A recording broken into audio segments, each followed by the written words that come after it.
we have hundreds of American citizens left behind enemy lines in Afghanistan as I speak. And also, very sadly, the interpreters who worked with our special forces, almost all of them were left behind and were not let in the gates at the airport at HKI to get out. Now, what I'm asking is, since we left the country on Friday, how many Americans have gotten out of Afghanistan since we pulled out? How many Afghan allies have gotten out since the Taliban was in complete control of the country? I understand, zero. And in fact, we have 6 airplanes at Mazar Sharif Airport, 6 airplanes with American citizens on them as I speak, also with these interpreters, and the Taliban is holding them hostage for demands. You're saying that there are Americans on airplanes ready to fly out of Afghanistan right now, and they're not being allowed out because Taliban is making demands. What demands are the Taliban making? We know the reason why is because the Taliban wants something in exchange. This is really, Chris, turning into a hostage situation where they're not going to allow American citizens to leave until they get full recognition from the United States of America. I worry his recommendation to the administration will be to recognize the Taliban as the official government of the United States, a Taliban organization that is a terrorist organization.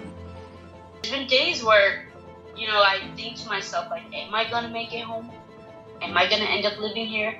Am I going to end up dying here? What's going to happen? It was so hard to just get on a flight. There was a couple of days where we had to sleep on streets. People were literally stepping over people.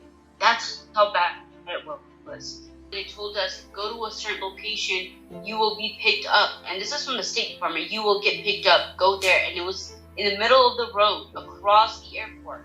So we went there, waited an extra 12 to 13 hours with no food, no water, nothing. I got gun pointed to my head. Our troops were literally at the gate, just waiting for us to continue walking.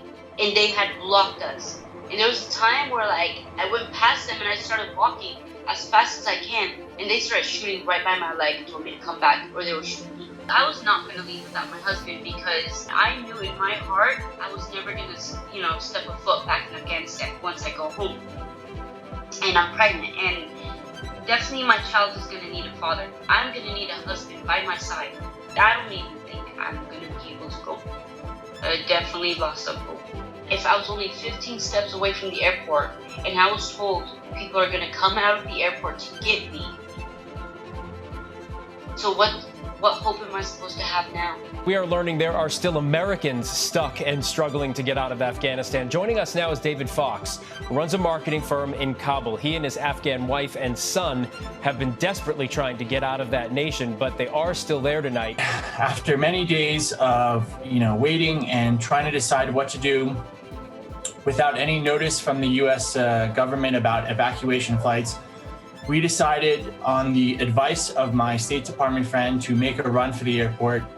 And when we got there, there was a crowd of several hundred, potentially even, over 1,000 individuals. Afghans who were desperate to get into the airport. But I was able to make contact with one of the Marines, and he was yelling, Americans here. And he just, I made eye contact with him, and he just says, get out, get back now. And the Marines are just, firing, their weapons, firing mortar shots in the air. We realized that we just couldn't, continue this. If we, stayed there longer, there was the chance that we would, pass out from exhaustion. How are you going to get out of that country? So, for me as a father, I always have to I have to weigh the risks of these different options. So to me, the airport is very dangerous. The Marines do not have control of the northern gates. And for whatever reason, the British, are not allowing Americans with, American passport holders to just come in. We are going to wait until these evacuation flights stop and then commercial flights resume. For those of you who aren't familiar, if you get a U.S. visa, an immigrant visa in your passport, this is what it looks like. But this document has no name. It's not addressed to anyone. There's no serial number, at the bottom. There's no barcode. So even the Taliban can't control, 2,000 or 3,000 people at the Camp Sullivan Gate when you have tens of thousands of Afghans who now have this kind of ridiculous, bogus document that the State Department created. I mean, I don't know how else to explain something like this, an idea like this, except for brainworms.